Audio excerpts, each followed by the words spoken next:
Good morning, Dean Rodrigue here, and happy Wednesday to you. Today I wanted to talk a little bit about leadership, and the reason I want to talk about this today is last night my wife has been going back and forth with.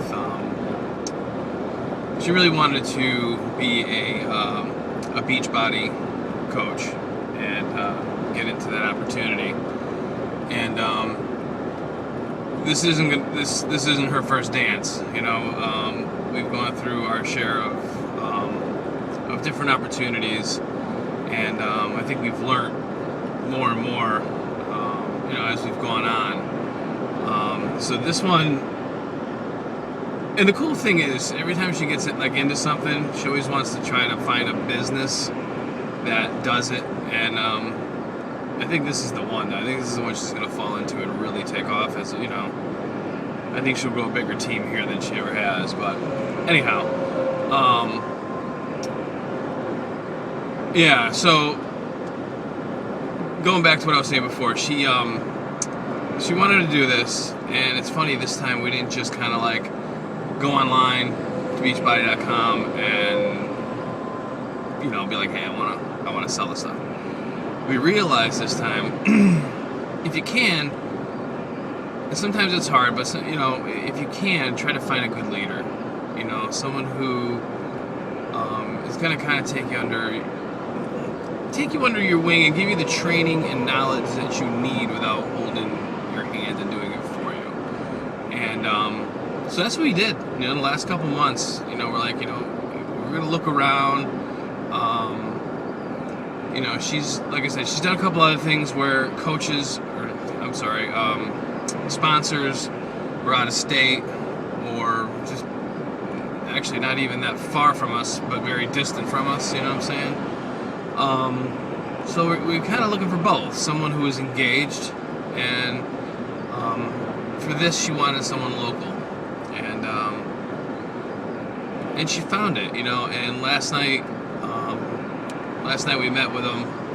It's kind of cool because her sponsor, it's a husband and wife, but it's kind of the wife's thing, and same thing here. So it's kind of it was a neat meeting.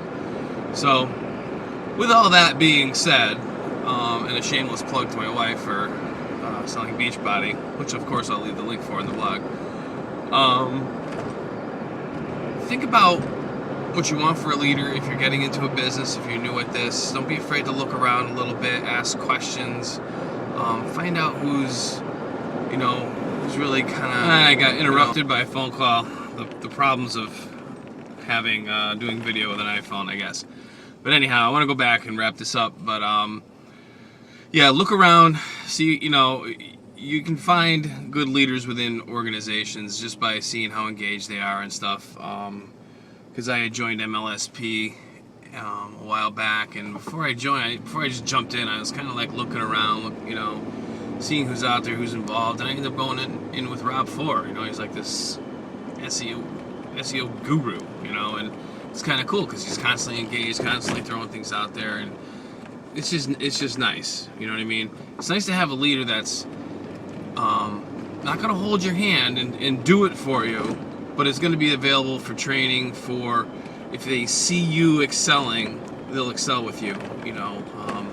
One thing that coach said last night, which was kind of cool, and she said to my wife, she goes, if you run, I'll run. If you walk, I'll walk. If you stop, I'll stop. I'm like, that's pretty cool. I'm like, that's a good way to look at it, and I think that's a sign of a good leader. She's, So, and on all that, when you get into something and you have the desire to be a leader and you start to form a team, be a leader that you'd want to be. Be a leader that you would pick out of a bunch of leaders that you've seen. Be there for your team, answer their questions. If you can provide training, provide them training. If you can provide guest training, do what you can for them to get people going and make sure they can do it on their own and make it duplicatable, because you don't want other people looking and being like, oh my gosh, that's going to be so hard to do. I don't want to do it. So teach your people to teach duplication. So on that, be great leaders, and look for great leaders. Stop by my blog, prosper-together.com. Check it out.